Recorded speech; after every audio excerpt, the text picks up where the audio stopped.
தமிழ்நாட்டிலே இப்பொழுது திருப்பரங்குன்றம் மலையிலே தீபம் ஏற்றுவது குறித்தான தேவையற்ற சர்ச்சையை இந்துத்துவ அமைப்புகள் உருவாக்கி வருகின்றன. காலங்காலமாக அங்கே தீபம் ஏற்றப்பட்டு கொண்டுதான் வருகிறது. நாங்களும் மதுரையை சார்ந்தவர்கள் தான். நாங்களும் சிறு வயதிலிருந்து அந்த கோவிலுக்கு சென்று வந்தவர்கள். எங்களுக்கு இப்படிப்பட்ட கோரிக்கை எந்த காலகட்டத்திலும் பக்தர்கள் எழுப்பியதாக நினைவில் இல்லை. இப்பொழுது கலவரத்தை உண்டாக்க வேண்டும் என்கின்ற நோக்கத்தின் அடிப்படையில் தீபம் ஏற்றுகின்ற இடத்தை மாற்றி வேறொரு இடத்தில் ஏற்ற வேண்டும் என்கின்ற கோரிக்கையை இந்து முன்னணி என்கின்ற ஒரு மதவாத அமைப்பு முன்வைத்திருக்கிறது. இந்த இந்து முன்னணி என்கின்ற மதவாத அமைப்பு இதற்கு முன்பு கோயம்புத்தூரிலே கலவரத்திலே பல்வேறு வன்முறைகள் ஏற்பட்டதற்காக குற்றம் சாட்டப்பட்ட அமைப்பு. கோயம்புத்தூரில் சதீஷ்குமார் என்கின்ற ஒரு இளைஞனை வெட்டி படுகொலை செய்த வழக்கிலே ஆயுள் தண்டனை பெற்றிருக்கக்கூடிய பொறுப்பாளர்களை கொண்டிருக்கக்கூடிய அமைப்பு இந்து முன்னணி அமைப்பு. இந்து முன்னணியினுடைய அமைப்பினுடைய செயல்கள் வன்முறையானவை. அதன் பொறுப்பாளர்கள் மீது தொடர்ச்சியாக வழக்குகள் ஏவப்பட்டிருக்கின்றன. அது கொலை வழக்கிலிருந்து பல்வேறு சட்டவிரோத வழக்குகள் இந்து முன்னணி அமைப்பின் மீது இருக்கின்றன. தமிழ்நாட்டில் இதுவரை எந்த நல்ல விடயத்தையும் செய்ததாக இந்து முன்னணிக்கு வரலாறு கிடையாது. கலவரம் செய்ததாக மட்டும்தான் இந்து முன்னணிக்கு பதிவுகள் இருக்கின்றன. காவல்துறையில் வழக்குகள் இருக்கின்றன. நீதிமன்றத்தில் விசாரணைகள் நடக்கின்றன. ஆக இந்து முன்னணி என்கின்ற அமைப்பு கேட்கக்கூடிய கோரிக்கை என்பது இந்து மக்களினுடைய கோரிக்கை அல்ல. அது மதுரை மக்களின் கோரிக்கையும் அல்ல. அப்ப இப்படி கலவரம் செய்யக்கூடிய கொலை செய்யக்கூடிய ஒரு அமைப்பினுடைய கோரிக்கைக்கு ஒரு நீதிமன்றம் ஏன் செவிமெடுக்க வேண்டும் என்ற கேள்வியை நாங்கள் நீதிமன்றத்துக்கு வைக்க விரும்புகிறோம். நீதிமன்றம் கேள்விக்கு அப்பாற்பட்டதல்ல. இது இந்து மக்களினுடைய கோரிக்கை அல்ல. இந்து மக்கள் அப்படி வைக்கல. வரலாறு ரீதியான அப்படி கோரிக்கை எங்கேயுமே கிடையாது. எந்த இடத்திலும் எங்களுக்கு இந்த தர்கா பக்கத்தில் தான் தீபத்தை ஏற்றி எங்களுக்கு மோட்சத்தை கொண்டு வர வேண்டும் என்று எந்த பக்தனும் திருப்பரங்குன்றத்தில் இத்தனை ஆண்டு காலத்தில் கேட்கவில்லை. இந்து முன்னணி என்கின்ற ஒற்றை குற்றவாளி அமைப்பு, திரும்ப சொல்றோம், அது குற்றவாளி அமைப்பு, குற்றம் செய்கின்ற அமைப்பு. கோயம்புத்தூரில் பல வன்முறைகளை செய்திருக்கக்கூடிய அமைப்பு, சட்டவிரோத செயல்களை செய்திருக்க அமைப்பு. அந்த அமைப்பினுடைய கோரிக்கைக்கு வக்காலத்து வாங்குகின்ற வகையிலே நீதிமன்றம் ஏன் செயல்படுகிறது என்ற கேள்வி எழுப்ப விரும்புகிறோம். நீதிமன்றம் அதற்கு விளக்கம் சொல்ல வேண்டிய ஒருத்தர் பெட்டிஷன் போடுறாங்க அப்படிங்கிறதுனாலேயே அதுக்கெல்லாம் தீர்ப்பு தந்துடணும்னு அவசியம் கிடையாது. தீர்ப்பு தந்துடணும் அவசியமே கிடையாது. எந்த அடிப்படையில் இந்த நீதிமன்றம் ஒரு கலவரத்தை செய்யக்கூடிய மதவெறியை தூண்டுகின்ற அமைப்புக்கு ஆதரவாக இருக்கிறது? நாங்கள் அந்த கேள்வி எழுப்ப விரும்புகிறோம். நீதிமன்றத்தை நோக்கி எழுப்ப விரும்புகிறோம். நீதிபதிகளை நோக்கி எழுப்ப விரும்புகின்றோம். ஏற்கனவே குற்றப்பற்றை பட்டியலில் இருக்கக்கூடிய அமைப்பு அது. நாம் என்ன கேட்கிறோம்னா, ஏற்கனவே அங்கே தீபம் ஏற்றப்பட்டு கொண்டிருக்கிறது. இவர்கள் சொல்லுகின்ற இடத்துல தீபம் ஏற்ற வேண்டும் என்ற கோரிக்கை எந்த பக்தனும் சொல்லல. வரலாற்று ரீதியாக அப்படி கோரிக்கையும் இல்லை. கோயில் ஆகம விதியிலையும் அப்படி கிடையாது. நீ சொல்லக்கூடிய கோவில் விதிகளிலே அப்படி கிடையாது. அறநிலையத்துறையும் அப்படி ஒரு கோரிக்கை வைக்கவில்லை. பக்தர்கள் அமைப்பும் கோரிக்கை வைக்கவில்லை. எந்த கிராமத்திலும் இது குறித்தான கோரிக்கையை முன்வைக்கல. திருப்பரங்குன்றத்தை சுற்றி இருக்கக்கூடிய எந்த கிராமத்திலும் இந்த இடத்துல போய் தீபத்தை ஏற்றுக்கிட்டு எந்த கிராமமும் கோரிக்கை வைக்கல. எந்த முருக பக்தரோட கோரிக்கை வைக்கல. அப்படி இருக்கும்பொழுது இந்து முன்னணி தான் முருக பக்தனுக்கு அத்தாரிட்டி அப்படின்னு நீதிமன்றம் எப்படி முடிவு பண்ணுது? எதை வச்சு முடிவு பண்ணுது? ஏற்கனவே அங்கே தீபம் ஏற்றிட்டு இருக்காங்க. அதுக்கு மேலே இந்த இடத்துல தான் தீபம் ஏற்றணும் என்பதற்கான அடிப்படை காரணம் என்ன? இந்து முன்னணி கேட்ட ஒரே கோரிக்கை தான், ஒற்றை கோரிக்கை. அதற்காக நீதிமன்றம் இவ்வளவு தூரம் இறங்கி ஒரு நீதிபதிகள் இறங்கி கலாய்வு பண்றதுலேருந்து எல்லா வேலையும் செய்வதற்குடைய காரணம் என்ன? இதே இது நம்ம என்ன கேட்கிறோம், நீதிமன்றத்தை என்ன கேட்கிறோம்னா, வீடுகள் இடிக்கப்படுது, ஏழைகளுடைய வீடுகள் இடிக்கப்படுது என்ற வழக்கு வரும் பொழுது அந்த ஏழை வீட்டுக்கு போய் என்னைக்கா நீதிபதி பார்த்திருக்கீங்களா? என்னைக்கா நீங்க போய் பார்த்திருக்கீங்களா? அரசு சொல்லக்கூடிய அதிகாரிகள் சொல்லக்கூடிய தகவல்கள் உண்மையா பொய்யா என்று நீதிபதிகள் கலாய்வு செஞ்சு என்னைக்கா தீர்ப்பு கொடுத்திருக்காங்களா? அதெல்லாம் நடக்கல. இல்ல என்னைக்காவது நடந்திருக்கிறதா? மீனவர் கொலை நடக்க அதுக்கான வழக்கு வருகிறது மதுரை நீதிமன்றத்தில். அந்த மீனவர்களை போய் சந்தித்த ஏதேனும் நீதிபதி இருக்காங்களா? நீதிமன்றம் போயிருக்கா? அப்ப இங்க ஒரு இந்து முன்னணிங்கிற ஒரு கலவர கும்பல் கொடுக்கக்கூடிய ஒரு வழக்குக்காக நீதிபதி நேரடியாக போய் கலாய்வு செய்கிறது என்பதை கேள்வி எழுப்புறோம். நாங்க நீங்க இதே மாதிரி பிராக்டிஸ் எல்லா இடத்துலயும் வச்சிருக்கீங்கன்னா சொல்லுங்க sir. That is a practice. நாங்க அந்த பிராக்டிஸ் அடிப்படையில் நாங்க செஞ்சோம்னு சொல்லுங்க. அதை கன்சிடர் பண்ணலாம், ஏத்துக்கலாம். ஆனா அப்படி ஒரு பிராக்டிஸே உங்களுக்கு சாமானிய மக்கள், ஏழை மக்கள், பாதிக்கப்படுற மக்கள் சம்பந்தமா எந்த கலாவும் எந்த நீதிபதியும் பண்ணல. அப்ப நீங்க ஒரு டிஸ்கிரிஷனரியா நீங்க எதை வேணாலும் நீங்க செய்வீங்க, தமிழ் மக்கள் பார்த்துட்டு இருப்பாங்களா? இப்ப நம்ம என்ன கேட்கிறோம்னா, தர்கா பக்கத்துல தான் தீபம் ஏத்தணும்னு ஏன் கேட்கறீங்கன்னு கேள்வியை நீதிபதி கேட்டிருக்கணுமா இல்லையா? கேட்டிருக்கணுமா இல்லையா? நீங்க திருப்பரம், நீங்க ஆறுபடை வீட்டுல திருப்பரங்குன்ற மலையில தான் நீங்க தீபம் ஏத்தணும்னு கேட்கறீங்களே, ஏன் மருதமலையில் கேட்க வேண்டியதானே?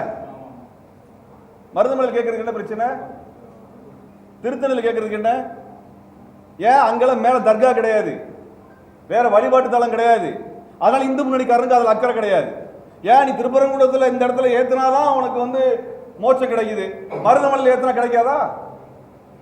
கிடைக்காதா? திருச்செந்தூர்ல போய் அங்க கட்டினா ஏத்தினா கிடைக்காதா உனக்கு?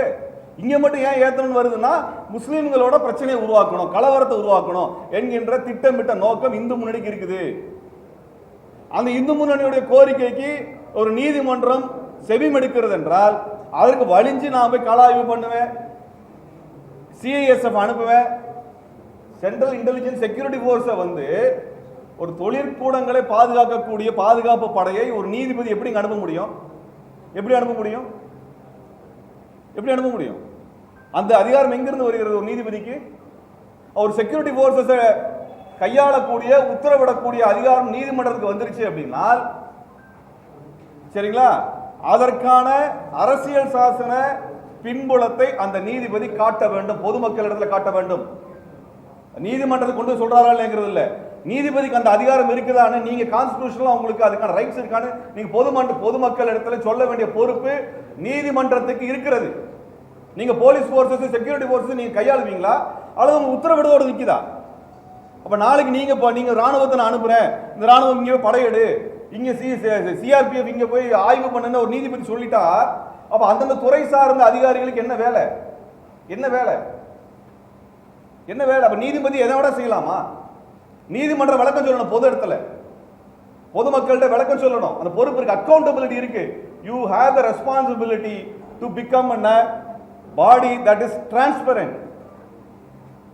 நீ வெளிப்படையா இருக்கிறோங்கிறதுக்கான காட்டுவதற்கான பொறுப்பு உங்களுக்கு இருக்குது. எங்களுக்கு நீதிமன்றத்தின் மீது கவலையும் அச்சமும் வருகிறது. நான் வெளிப்படையா சொல்ல, நீதிமன்றமே எங்களுக்கு அச்சம் வருகிறது. நான் நீதிமன்றத்தை சந்தேகப்படுறேன் சொல்லல, நீதிமன்றத்தை பார்த்தா எங்களுக்கு பயமா இருக்குது. நீங்க காவல்துறை ஏவி விடுறேன், சிஎஸ்எஃப் போர்ஸ் ஏவி விடுறேன் அப்படின்னா எங்களுக்கு அதை எப்படி ஏத்துக்கிறது? நாங்க உங்களுக்கு என்ன சார் கான்ஸ்டிடியூஷனல் பேக்கப் இருக்குதா இருக்கு சொல்றதுக்கு? இந்த நீதிபதி அவரு கள ஆய்வு செய்து இது போன்ற தீர்ப்பை தர்றதுனால ஏற்படக்கூடிய விளைவு குறித்து எல்லாரும் பேசிட்டோம். தமிழ்நாடு அரசு, திமுக அரசும் அதை பேசிருச்சு. தேவையில்லாம இன்னொரு வழிபாட்டு தலத்துக்கு அருகில இன்னொன்னு தர்கா வழிபாடு என்பதுல சாமானிய இந்து மக்கள் பெரும்பான்மையா பங்கெடுக்கக்கூடியவர்கள். அது தமிழ் பண்பாட்டுக்குரிய அடையாளமாகவும் அது இருக்கிறது, தமிழ் பண்பாட்டுக்கான அடையாளமாகவும் இருக்கிறது. நாகூர் தர்காவுக்கு மராத்திய அரசர் கூடு சந்தனக்கூடு கட்டி கொடுத்தாரு. ஏர்வாடி தர்காவுக்கு அங்க இருக்கக்கூடிய பிற சாதிகளை சேர்ந்த தமிழ் சாதிகளை சேர்ந்தவர்கள் போய் அதுக்கு சந்தனத்தை கொடுக்குறாங்க. திருப்பத்தூர்ல இருக்கக்கூடிய தர்காவுக்கு மருதுபாண்டியர்கள் கொடை கொடுத்திருக்கிறாங்க. வைகாத்தங்கரையில் இருக்கக்கூடிய தர்காவுக்கு பாண்டிய அரசர் கொடை கொடுத்திருக்கிறார், 15,000 பொன் கொடுத்திருக்கார். இதெல்லாம் கல்வெட்டா இருக்குது, ஆவணமாக இருக்கிறது. அவ இந்த அரசுகள் எல்லாம் இந்த தர்கா முறை என்பது தமிழர் வழிபாட்டு முறையோட அங்கமாக பார்க்கக்கூடிய இடத்துல, அந்த இடத்துல இந்த தீபத்தை ஏற்ற வேண்டிய தேவை ஏன் வருகிறது இந்து முன்னணிக்கு? அவ இதைதான் எங்களுடைய கேள்வியா இருக்குது. இந்த நீதிபதி ஜி.ஆர். சாமிநாதன் அவர்களை அந்த பதவியில இருப்பதற்கு அனுமதிக்க கூடாது என்கின்ற வகையிலே ஒரு இம்பீச்மெண்ட், அவருக்கு எதிரான நடவடிக்கையை பாராளுமன்ற உறுப்பினர்கள் கொண்டு வர வேண்டும். இந்த கோரிக்கையை தோழர் திருமாவளவன் முன்வைத்திருக்கிறார்கள், அதை நாங்களும் வழிமொழிகின்றோம். இப்படிப்பட்ட ஒரு நீதிபதியின் மூலமாக நாளைக்கு சமுதாயத்தில் கலவரம் வருகிறது என்றால் இவர் பொறுப்பெடுப்பாரா? இவருக்கு ரிட்டையர்மெண்ட் ஆகி சம்பளத்தில் பென்ஷன் வாங்கி போயிடுவார். ஆனா சமூகத்தோட பிரச்சனை யார் பார்க்கிறது? யார் பார்க்கிறது? இவரை சமூகத்தின் மீது அக்கறை கொண்டுதான் தீர்ப்பு தர வேண்டுமே ஒழிய, சமூகத்தில் சிக்கல் வரக்கூடாது என்பதற்கான தீர்ப்பு தர வேண்டுமே ஒழிய, இவர் விருப்பத்தின் அடிப்படையில் இவருக்கு பிடிச்ச இந்து முன்னணி உறுப்பினராக இருக்காங்க எங்களுக்கு தெரியாது. இந்து முன்னணிக்காக இவ்வளவு தூரம் வளைஞ்சு ஒரு வேலை செய்யும் பொழுது எங்களுக்கு சந்தேகம் வருகிறது. என்ன சந்தேகம் என்றால், இந்து முன்னணியினுடைய இன்டெகிரிட்டியை பத்தி கேள்வி கேட்காமல் ஒரு நீதிபதி இருக்கிறார் என்கின்ற சந்தேகத்தை நாங்கள் எழுப்ப விரும்புகிறோம். நீதிபதி அவர்கள் இது குறித்தெல்லாம் கேள்வி எழுப்பல. அப்ப தமிழ்நாட்டில் சட்டம் ஒழுங்கு பிரச்சனைகளை எல்லாம் கையாளக்கூடிய அரசு நிர்வாகமும் பாராளுமன்ற உறுப்பினர்கள், சட்டமன்ற உறுப்பினர்கள் உள்ளிட்ட அனைத்து ஜனநாயக சக்திகளும் இது தேவையற்றது என்று சொல்கிறோம். தமிழ்நாட்டில் எதிர்கட்சி கோரிக்கை வச்சுதா? வைக்கல. தமிழ்நாட்டில் ஏதேனும் ஒரு கட்சி, தேர்தல் கட்சி, நீண்ட காலமாக மக்களிடத்தில் பணியாற்றுகின்ற ஏதேனும் ஒரு மாநில கட்சி இந்த தீபம் ஏற்றணும் கோரிக்கை வச்சிருக்குதா? வைக்கல. அப்ப மக்கள்கிட்ட இயங்கக்கூடிய தேர்தல் கட்சிகளும் வைக்கவில்லை. ஆளுங்கட்சி இதை எதிர்க்கிறது, எதிர்கட்சி இதை ஆதரிக்கவில்லை. இப்படி யாருமே ஆதரிக்காத ஒன்றுக்காக வக்காலத்து வாங்கக்கூடிய ஒற்றை நீதிபதிக்காக தமிழ்நாட்டினுடைய சமூக அமைதி சீர்குலைவதை ஏற்றுக்கொள்ள முடியாது. ஏற்றுக்கொள்ள முடியாது. நீதிமன்ற தீர்ப்பை எல்லாம் கடைபிடிக்கணும் அப்படின்னா உச்ச நீதிமன்ற தீர்ப்பு கர்நாடகத்திலே காவிரியை திறந்து விட வேண்டும் என்று வந்தது. அப்பெல்லாம் கர்நாடக அரசு அதெல்லாம் செவிமெடுக்கல. அன்னைக்குள்ள எங்க போச்சு கண்டெம்ட்? எங்க போச்சு கண்டெம்ட்? எடுத்துட்டீங்களா? கண்டெம்ட்லாம் எடுத்துட்டீங்களா? அதை முதலமைச்சர் பதவி விட்டு நீக்கினீங்களா? சொல்லுங்க. அங்க சிஎஸ் அனுப்பி விட்டீங்களா? நீங்க நான் கேட்கிறேன். காவிரி உரிமையில தமிழ்நாடு உரிமையை உறுதி செய்யக்கூடிய வகையில உச்சநீதிமன்றம் தீர்ப்பு கொடுத்த பொழுது கர்நாடக அரசு அதை கடைபிடிக்காத நிலையில அன்னைக்கு சென்ட்ரல் இண்டஸ்ட்ரியல் செக்யூரிட்டி போர்ஸ் அனுப்பி டேம திறந்துற வேலை நீதிமன்றம் பண்ணுச்சா? அன்னைக்கு அது செய்யல. இல்ல இன்னைக்கு இந்த நீதிபதி எப்படி செய்யறாரு? அதை எப்படி செய்யறாரு? எப்படி செய்யறாரு? உச்ச நீதிமன்றமே ஒரு செக்யூரிட்டி போர்ஸ் அதை கையில் எடுத்துக்கொண்டு எந்த உத்தரவு விடல. உச்ச நீதிமன்றத்தோட பெரியவர் அவரு. உச்ச நீதிமன்றத்தோட பெரியவர் அவரு. அங்க கண்டெம்ட் வந்தது, அங்க கண்டெம்ட் வந்தது இல்லையா? அங்க அது மாதிரி செஞ்சாங்களா? அப்ப இது கலவரத்தை கொண்டு வர வேண்டும் என்று இந்து முன்னணி விரும்புகிறது. அதற்கு நீதிமன்றம் ஏதேனும் ஒரு வகையில் துணை செய்யக்கூடியதாக இந்த தீர்ப்பு அமைகிறது என்கின்ற கவலையை இந்த சமயத்தில் முன்வைக்கிறேன். எங்களுக்கு அந்த கவலை இருக்கு. தமிழ்நாட்டில் யாரும் அந்த இடத்துல தீபம் ஏத்தம் கேட்கலைங்க. நில அளவை கல்லுல தீபம் ஏத்துறதுக்கு அனுமதிச்சீங்கன்னா நாளைக்கு மயில் கல்ல ஏத்தணும், அம்மி கல்ல ஏத்தணும் வந்து உட்காருவானுங்க. எங்களுக்கு ஒரு வேலை இல்லையா? எங்களுக்கு தமிழ்நாட்டில் தான் வேலையா? எங்களுக்கு மதுரைக்கு மெட்ரோ ரயில் வரல, எய்ம்ஸ் வரல. இந்த ரெண்டுக்கும் பிஜேபி காரனுங்க இதுவரைக்கும் குரல் கொடுக்கல. இதுவரைக்கும் குரல் கொடுக்கல. இந்து முன்னணிக்காரன் குரல் கொடுக்கல. இப்ப இந்த தீபத்தை ஏத்தனா மெட்ரோ ரயில் வந்துருமா? இந்த தீபத்தை ஏத்தனா எய்ம்ஸ் கட்டி முடிச்சிருவியா நீ? இந்த தீபத்தை ஏத்தனா தமிழ்நாட்டு மீனவர்களுடைய பிரச்சனை தீர்த்துருவியா? இந்த தீபத்தை ஏத்தனா ஜிஎஸ்டி வரி கணக்கு கொடுத்துருவியா? நீட்டு விலை கொடுத்துருவியா? சொல்லு. எதையும் செய்யாத ஒரு கும்பல் வெறும் விளக்கு ஏற்றணும் வந்து கலவரம் பண்ணுது. இதுக்கு நீதிமன்றம் துணை போவது என்பது வருத்தத்துக்குரியது, எதிர்பாராத ஒன்று. நாங்கள் நீதிமன்றத்தின் மீது நம்பிக்கை வைத்தவர்கள். நீதிமன்றம் இது போன்ற செயல்களை, இது போன்ற நீதிபதிகளை ஊக்குவித்தால், நீதிமன்றத்தின் மீது மக்களுக்கு அவநம்பிக்கை வந்துவிட்டால் எப்படி சட்டம் ஒழுங்கை நிலைநாட்டுவது என்கின்ற கேள்வியை எழுப்ப வைக்கிறோம். ஆகவே இந்த திருப்பரங்குன்ற விஷயத்தில் தமிழ்நாடு அரசு, திமுக அரசு நேற்று எடுத்த முடிவை நாங்கள் வரவேற்கிறோம். இந்துத்துவ அமைப்புகளுக்கு எதிராக தமிழ்நாட்டில் கலவரம் வரக்கூடாது என்பதற்காக எடுக்கக்கூடிய அனைத்து முடிவுகளுக்கும் நாங்கள் ஆதரிக்கிறோம். ஏன்னா தமிழ்நாட்டில் கட்சி வேறுபாடு இல்லாமல் இந்த விஷயத்தை எல்லாம் ஒன்றுபட்டு நிற்கிறோம். பிஜேபியோட இந்து முன்னணி நிற்கக்கூடிய ஒரு அமைப்பை காமிங்க, ஒரு கட்சியை காமிங்க. யாராவது இருக்காங்களா? ஏதாவது அமைப்பு இருக்கிறதா? ஏதாவது பக்தர்கள் அமைப்பு இருக்குதா? எதுவுமே கிடையாது. ஆகவே இந்த போன்ற கலவரத்தை தமிழ்நாட்டுக்கு கொண்டு வருவதை ஒரு காலத்தில் அனுமதிக்க முடியாது. அந்த நீதிபதி பதவி நீக்கம் பெற வேண்டும். அவர் ஒன்றும் கடவுள் கிடையாதுங்க. அது முருகனுக்கு மேல்பட்ட ஆள்லாம் ஒன்றும் கிடையாது. சம்பளத்துக்கு வேலை பார்க்குறவங்க தான் எல்லாரும். இந்த அரசாங்கத்தில் அனைத்து துறைகளில் வேலை செய்யக்கூடியவர்கள் என்பவர்கள் கடவுள்கள் அல்ல, உச்சபட்ச அதிகாரம் கொண்டவர்கள் அல்ல. மக்களின் வரி பணத்தில் சம்பளம் பெறக்கூடியவர்கள். ஆகவே மக்களுக்கு பதில் சொல்ல கடமைப்பட்டவர்கள். அதனால் அவர்களும் மக்களின் நலன் சார்ந்துதான் முடிவெடுக்க வேண்டும். இதுபோல மக்கள் விரோத முடிவுகளை எடுப்பது வன்மையான கண்டனத்துக்குரியது. அந்த நீதிபதி பதவி நீக்கம் பெற வேண்டும். இதற்கு அந்த நீதிபதிக்கு ஆதரவாக தீர்ப்பு வரும் பட்சத்தில் அந்த நீதிபதிகளும் விசாரணைக்கு உட்படுத்தப்பட வேண்டும் தான் எங்கள் நிலைப்பாடு. யாரா இருந்தாலும் சரி, எங்களுக்கு அதனால பிரச்சனை கிடையாது. ஒரு தனியான அமைப்பு நான் தீபம் ஏற்றுறேன்னு சொன்ன நாளைக்கு இதே மாதிரி ஒவ்வொரு ஊர்ல இதே பிரச்சனை உருவாக்கினான்னா அதுக்கு இந்த நீதிபதிகளா பொறுப்பு. அதனால நாங்கள் வன்மையான கண்டனம் தெரிவிக்கிறோம். நீதிமன்றம் என்பது விசாரணைக்கு அப்பாற்பட்டதல்ல. விசாரணைக்கு அப்பாற்பட்டதில்லை. நீதிமன்றமும் அக்கௌண்டபிலிட்டி ப்ராசஸ்ல உள்ளதுதான். ஜனநாயகத்திற்கு கீழாக அனைவரும் கேள்விக்கு உட்படுத்தப்படக்கூடியவர்கள் தான். இந்த பிரச்சனையில நீதிமன்றத்தினுடைய நடவடிக்கைகள் என்பது அதிருப்தி அளிப்பதாக இருக்கிறது, ஏற்றுக்கொள்ள முடியாதாக இருக்கிறது. ஒரு தனி நீதிபதி ஒரு தனியான ஒரு கலவரத்தை செய்யக்கூடிய அமைப்புக்கு ஆதரவாக இருக்கிறார் என்பது அப்பட்டமாக வெளியே தெரிகிறது. இது ஒரு காலத்தில் தமிழ்நாடு ஏற்றுக்கொள்ளக்கூடாது என்பதை தெரிவித்து, இந்த திருப்பரங்குன்றத்தில் தீபம் ஏற்றுகின்ற பிரச்சனையில மக்களுடைய முடிவு என்பது சட்டசபையின் முடிவு தான். நாங்கள் தேர்ந்தெடுத்து அனுப்பின சட்டசபை எம்எல்ஏக்கள் அவர்கள் என்ன முடிவு எடுக்கிறாங்களோ அந்த முடிவு தான். சட்டசபையில் என்ன முடிவு இருக்கிறதோ, சட்டசபை உறுப்பினர்கள் என்ன சொல்கிறார்களோ, அமைச்சர் பெருமக்கள் என்ன முடிவு எடுக்கிறார்களோ அதுதான் தமிழ்நாட்டினுடைய முடிவு. அதை மீறி வேறு யாரும் இதில் தலையிடுவார்கள் என்றால் தமிழ்நாட்டு மக்களினுடைய, தமிழ் மக்களினுடைய பண்பாட்டு உரிமையின் மீது கை வைப்பதாக அர்த்தம். எங்களுடைய பாரம்பரிய உரிமையின் மீது, பாரம்பரிய எங்களுடைய பழக்க வழக்கங்களின் மீது கை வைப்பதற்கு நீதிமன்றமோ நீதிபதிக்கோ அனுமதி கிடையாது. அப்படி நீதிமன்றம் நீதிபதி வைத்தார் என்றால் தமிழர்கள் விரோதமாக, அரசியல் சாசன விரோதமாக, ஜனநாயக விரோதமாக அவர்கள் செயல்படுகிறார்கள் என்றுதான் நாங்கள் பகிரங்கமாக குற்றம் சாட்டுகிறோம். ஆகவே இந்த நீதிமன்ற தீர்ப்பு என்பது சமூக அமைதிக்கு நேர் எதிரானது என்பதை நாங்கள் ஜனநாயக அமைப்புகள் வெளிப்படையாக பகிரங்கம் அறிவிக்கிறோம். எங்களுக்கு இதில் எந்த அச்சமும் கிடையாது.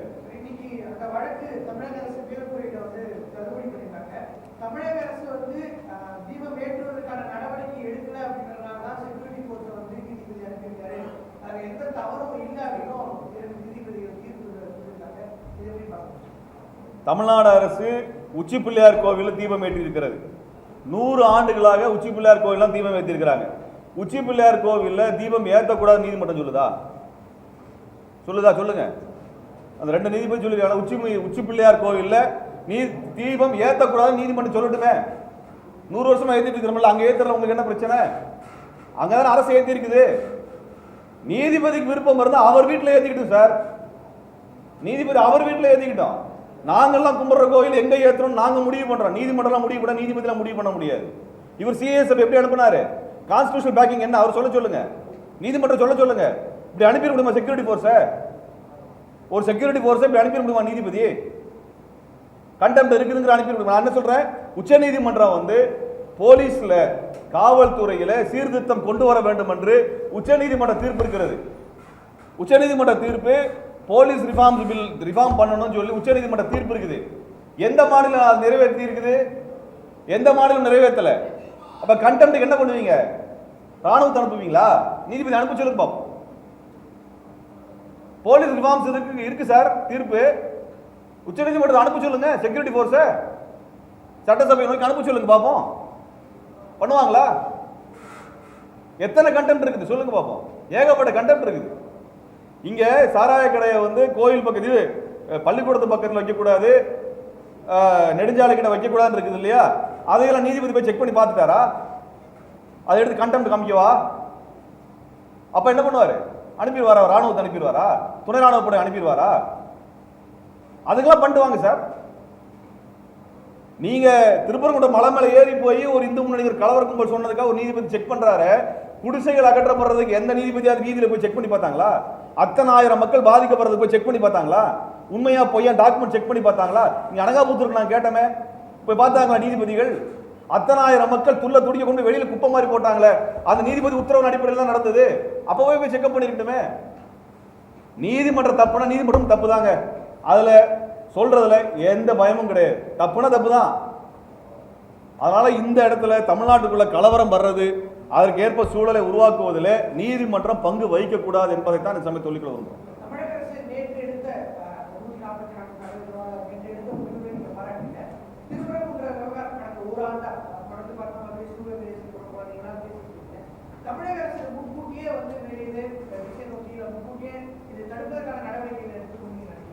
ஒண்ணு பண்ணிருக்கலாம். எச்ராஜால எல்லாத்தையும் குண்டர் சட்டத்தில் உள்ளதுக்கு போட்டு 1 வருஷம் உட்கார வச்சிருந்தானா ஒழுங்காந்துருக்கும். அவங்களால வெளியே விட்டதுதான் இந்த பிரச்சனைக்கான காரணம். அவங்களுக்கு முருக வழிபாடுக்கு என்ன சம்பந்தம்? எச்ராஜாவுக்கும் பாண்டியவுக்கும் முருக வழிபாடுக்கு என்ன சம்பந்தம்? என்ன சம்பந்தம் அவங்களுக்கு? நாங்க போவாங்க. எங்க குடும்பத்தில் திருப்பரங்குன்றம் முக்கியமான கோவில். எங்க குடும்ப வழிபாடுக்கு நாங்க போற கோவில் தான் அது. எல்லாருமே அந்த முருகன் கோவில் கும்பிடுற குடும்பத்தை சேர்ந்தவங்க தான். நாங்க சாமி கும்பிடலாம், கும்பிடாம இருக்கலாம். குடும்பத்தில் கும்பிடுறாங்கல்ல. எங்களுக்கு தெரியாத புது ப்ராசஸா எச்ராஜாவுக்கும் பாண்டியவுக்கும் வந்திருக்குது. இந்த கும்பலுக்கும் முருகன் கோயிலுக்கு என்ன சம்பந்தம்? எங்க கேள்வி அதாங்க. இந்த கும்பலுக்கும் முருகன் கோயிலுக்கு என்ன சம்பந்தம்? என்னைக்காவது எச்ராஜா அளவு குத்தி இழுத்துருக்காரா? காவடி தூக்கியிருக்காரா? தூக்கு சொல்லுங்க, அளவு குத்த சொல்லுங்க பாப்போம். அளவு குத்த தூக்கு சொல்லுங்க. பாண்டே குத்துவாரா? பாண்டே அளவு குத்துவாரா? எச்ராஜா அளவு குத்துவாரா? காவடி தூக்குவாரா? அரகரான்னு ஓடுவாரா? அது வரைக்கும் நாங்களாம் பார்த்தது இல்லை. எங்க குடும்பத்தில் போயிருக்காங்க, இவங்க குடும்பத்தில் போயிருக்காங்க, அவங்க குடும்பத்தில் போயிருக்காங்க, இவங்க குடும்பத்தில் போயிருக்காங்க, எங்க குடும்பங்கள் எல்லாம் போயிருக்கிறாங்க. நாங்க வேணா காமிக்கிறோம், போட்டோவே எடுத்து காமிக்கிறோம். எச்ராஜா குடும்பத்தில் காமிச்சு சொல்லுங்க, அல்லது பாண்டே குடும்பத்தில் காமிச்சு. ஒன்னு ராம ரவிக்குமார், அவர் யார்? அவர் இந்துக்களோட பிரதிநிதி. அவரு வேற இந்துக்கள் பிரதிநிதி. அவரு கலவரம் பண்றது ஒரு வேலையா வச்சுட்டு இருக்கிறவங்க. அதனால இந்த சிக்கல் என்பதை கலவரத்தை கொண்டு வரக்கா பண்றாங்க. இந்த கலவரம் கொண்டு வர்றதுக்காக இந்த வேலையை செஞ்சா அதை எதிர்கொள்றதுக்கு நாங்களும் தயாரா இருக்கோம். நாங்களும் நீங்களும் கூட்டத்தை கூட்டு வந்தீங்கன்னா நாங்களும் கூட்டத்தை கூட்டுறது தயாரா இருக்கோம். என்ன சொல்ற? நாங்களும் தயாரா இருக்கோம். இது தமிழ்நாடு. முருகனை எப்படி நாங்கள் பாதுகாக்கணும்னு தெரியும், திருப்பரங்குன்றத்தை எங்களுக்கு எப்படி பாதுகாக்கணும்னு தெரியும், கலவர கும்பலை எப்படி வரணும்னு தெரியும். இது மாதிரி இந்த திருப்பரங்குன்றம் அயோத்தியா மாறும் அப்படி இப்படிலாம் இந்த பிஜேபியில் பேசிட்டு இருக்கானுங்க.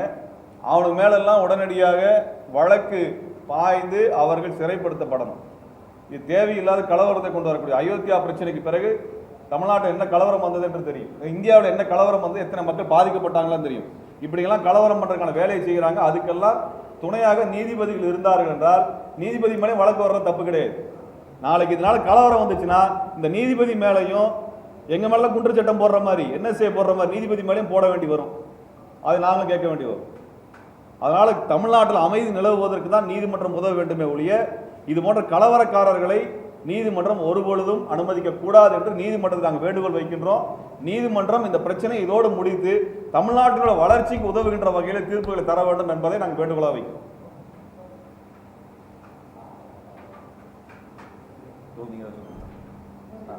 ஒரு நிமிஷம். மக்கள் அதிகார கழகத்தினுடைய தோழர் வெற்றிவேல் செழியன் அவர்கள் தனது கருத்துக்களை பகிர்வார்.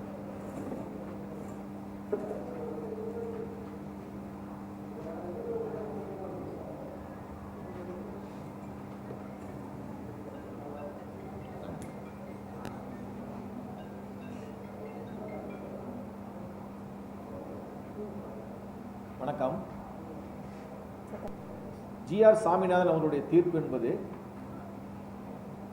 இந்துத்துவ கும்பலுக்கு ஆதரவான தீர்ப்பு. பிஜேபி அதிகாரத்துக்கு வந்ததுக்கு பிறகு நீதிமன்றத்தை பயன்படுத்தி தான் பல தீர்ப்புகளை சட்டவிரோதமாக வாங்கியிருக்காங்க. அயோத்தி தீர்ப்பும் அந்த மாதிரி நீதிமன்றத்தை பயன்படுத்தி எந்த விதமான ஆதாரம் இல்லாமல் சட்டத்துக்கு புறம்பாக வாங்கப்பட்ட தீர்ப்பு. அதே போலதான் இன்றைக்கு திருப்பரங்குன்றத்திற்கும் ஜி.ஆர். சாமிநாதனை பயன்படுத்தி இந்த தீர்ப்பு என்பது சட்டத்துக்கு புறம்பான தீர்ப்பு என்பது வழங்கப்பட்டிருக்கு. இன்றைக்கு தமிழ்நாட்டில் R.N. ரவி எப்படி தேர்ந்தெடுக்கப்பட்ட ஆட்சியில் இருக்கக்கூடிய ஸ்டாலின் அரசுக்கு எதிராக, அதாவது இணையான ஒரு அரசை நடத்தி கொண்டிருக்கின்றார் R.N. ரவி நடத்துகிறார், நம்ம பார்த்தோம். அதே மாதிரி ஒரு இணையான அரசை தான் இன்றைக்கு ஜி.ஆர். சாமிநாதன் நடத்துகிறார். எப்படின்னு கேட்டீங்கன்னா, ஒரு தீர்ப்பை அவர் கொடுக்குறாரு, அந்த தீர்ப்பை அமல்படுத்துறதுக்கு CISF என்று சொல்லக்கூடிய படையை அனுப்புறார். CISF என்று சொல்லக்கூடிய இந்த படைக்கு என்ன வேலை? கோர்ட்டுக்குள்ள செக்யூரிட்டி வேலை பார்க்கறது அந்த படையோட வேலையை. கோர்ட்டுக்குள்ள யாரு போறா வாரா, அவர் நீதிபதியா வக்கீலா, ஐடி கார்டை சோதனை பண்ணி அனுப்புறது மட்டும்தான் அதுக்கு வேலை. அது ஒரு செக்யூரிட்டி வேலை. அதை ஒரு சட்டம் ஒழுங்கு தொடர்பான ஒரு துறை இருக்கு, அது மாநில அரசினுடைய போலீஸ் துறை என்று ஒன்று இருக்கு. அதுக்கு தான் அதுக்கு பொருத்தமான வேலை, அதுதான் அது அமல்படுத்துற அதிகாரம் இருக்கு. அப்படி இருக்கும்போது CISF உத்தரவு போட்டு அனுப்புறாரு. அந்த CISF படைக்கு பின்னால இந்து முன்னணி கும்பல் போறானுங்க. அங்க பாத்தீங்கன்னா ஏதோ ஒரு அமைதி சீர்குலைந்து போயிருப்பது போலவும், திருப்பரங்குன்றமே ஒரு கலவர பூமியாக மாறி இருப்பது போலவும் ஒரு அணிவகுப்பு நடத்துறாங்க. CISF ஹெல்மெட் போட்டுக்கிட்டு கையில் லத்தி வச்சுக்கிட்டு யூனிஃபார்ம் போட்டுக்கிட்டு ஒரு பெரிய அணிவகுப்பு நடக்குது. பின்னால இந்த இந்து முன்னணி குண்டர்கள் இந்த ராம ரவிக்குமாரா அந்த கும்பல்கள் பின்னால போறான். என்ன நடக்குது திருப்பரங்குன்றத்தில்? அப்படி போகும்போது போலீஸ் தடுக்கிறாங்க. தடுத்து இது எங்க பிரச்சனை, நீ வரக்கூடாதுன்னு சொல்றாங்க. நான் கேட்கிறேன், அந்த சிஎஸ்எஃப் படை வந்து நாங்க வந்து நீதிபதி எங்களுக்கு உத்தரவு போட்டிருக்காரு, ஆகவே நாங்க இதை வந்து நாங்க அமல்படுத்த போவோம், நீ யாரு தடுக்கிறதுக்கு அப்படின்னு போலீஸை பார்த்து கேட்டிருந்தா, இல்ல போலீஸை மீறி சிஐஎஸ்எஃப் போயிருந்தா என்ன ஆயிருக்கும்? போலீஸுக்கும் சிஐஎஸ்எஃப்க்கும் தகராறு நடந்திருக்கும் இல்லையா? அப்படி தகராறு நடக்கின்ற சூழலை உருவாக்கியதாரு ஜிஆர் சாமிநாதன். அப்படி நடந்தா என்ன ஆகும்? மாநில அரசுக்கும் ஒன்றிய அரசுக்குமான முரண்பாடாக ஒரு பிரச்சனையாக பகையாக கூட மாறுவதற்கான வாய்ப்பு இருக்கின்றது. இது எவ்வளவு பெரிய ஆபத்தான காரியம். ஆக சாமிநாதன் அவர்கள் செஞ்சது ஒரு குற்றம். அது வேற ஒருத்தர் செஞ்சிருந்தா என்ன இருக்கு, இன்னைக்கு அவங்களை கைது செஞ்சிருப்பாங்க. ஒண்ணு வேணா சிஐஎஸ்எஃப்னுடைய அந்த அதிகாரி ஒருத்தர் உத்தரவு போறான்னு வச்சுக்கோங்க, நீங்க போய் அமல்படுத்த உத்தரவு போறான்னு வச்சுக்கோங்க, என்ன ஆகும்? அவர் மேல நடவடிக்கை எடுத்திருப்பாங்க. ஆனா இப்ப உத்தரவு போட்டவர் வந்து ஒரு நீதிபதி. நீதிபதி என்ன வேணாலும் பேசலாம், என்ன வேணாலும் உத்தரவு போடலாம், அது சட்டத்துக்கு உட்பட்டு இருக்க வேண்டிய அவசியம் இல்லை அப்படின்றதான அது காமிக்குது. அப்ப இந்தியா வந்து ஒரு அரசியலமைப்பு சட்டத்துக்கு உட்பட்ட நாடு, ஜனநாயக நாடு, மதசார்பற்ற நாடு என்று சொல்லுவதில் என்ன அர்த்தம் இருக்கின்றது? ஆக இந்த தீர்ப்பு என்பது மிக மிக ஆபத்தான தீர்ப்பு. இதற்கு முன்னால இதே தீர்ப்பு, இதே இந்து முன்னணி கும்பல் இந்த வழக்கை ரொம்ப நாள் நடத்திட்டு இருக்காங்க, அவங்க ரொம்ப காலமா நடத்திட்டு இருக்காங்க.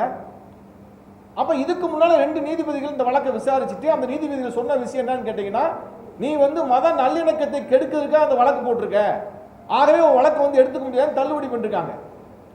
அப்ப அந்த 2 நீதிபதிகள் தள்ளுபடி பண்ணதை பற்றியான ஜிஆர் சாமிநாதனோட கருத்து என்ன?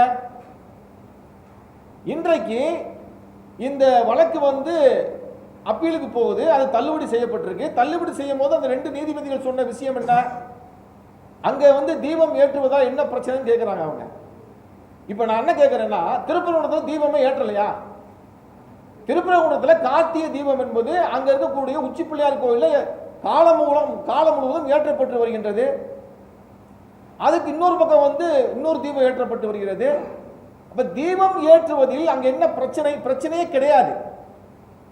அதாவது அங்க தீபம் ஏற்றுகின்ற நடவடிக்கை இல்லாதது போலவும், ஏதோ அது புதுசாக இந்து முன்னணி கும்பல் தான் வந்து தீபம் ஏற்றுவதற்கு போராடுவது போலவும் ஒரு கதையை வந்து கட்டி விடுறாங்க. அப்ப ஜிஆர் சாமிநாதனோ அல்லது 2 நீதிபதிகள் பெஞ்சை என்ன சொல்லிருக்கணும்? ஏப்பா இங்க வா, ஏற்கனவே அங்க வந்து தீபம் ஏற்றப்பட்டு வருது, அங்க இருக்கக்கூடிய பட்டர்களோ பக்தர்களோ அல்லது இந்து அறநிலையத்துறையோ யாருமே அதை பத்தி வந்து எந்த பிரச்சனையும் வைக்கல, அவங்க இதை பத்தி எந்த டிஸ்பியூட்டும் வைக்கல. அப்படி இருக்கும்போது நீ எதுக்கே வந்து தீபம் ஏற்றணும் பிரச்சனை கொண்டு வர? அதை ஏற்கனவே ஏற்றிக்கிட்டு இடத்த விட்டு வேற ஒரு இடத்துல ஏற்றணும் ஏன் நீ கொண்டு வரன்னு சொல்லி நீதிபதிகள் கேட்டுக்கணுமா வேணாமா?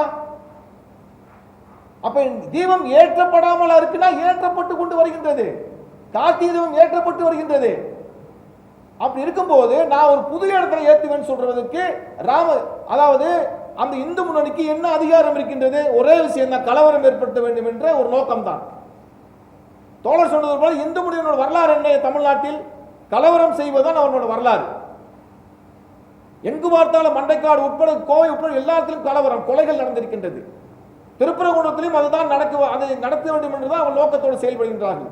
அந்த மலையில் தர்கா இருக்கக்கூடாது, தர்காவுக்கு இடைஞ்சல் செய்யணும். இப்ப தீபம் ஏற்றுங்கள் என்று இந்த உத்தரவு போட்டிருக்காங்களே நீதிபதிகள், அந்த இடத்துக்கு மனுஷன் நடந்தே போக முடியாதுங்க. சாமானியம் ஒரு மனிதன் போய் அங்க போய் தீபம் ஏற்ற முடியாது, அவ்வளவு தொலைவில் இருக்கக்கூடிய ஒரு ஆபத்தான பகுதியாக இருக்குன்னு சொல்றாங்க. மக்கள் நடந்து போக முடியாத அளவுக்கு அது அந்த மாதிரி பகுதி எதுன்னு சொல்றாங்க. அப்ப ஜிஆர் சாமிநாதன் அவர்கள் அங்க போய் ஆய்வு செஞ்சு வந்து அங்க வந்து அது பொருத்தமா இருக்குன்னு அவர் உத்தரவு கொடுத்திருக்காரு. அவரு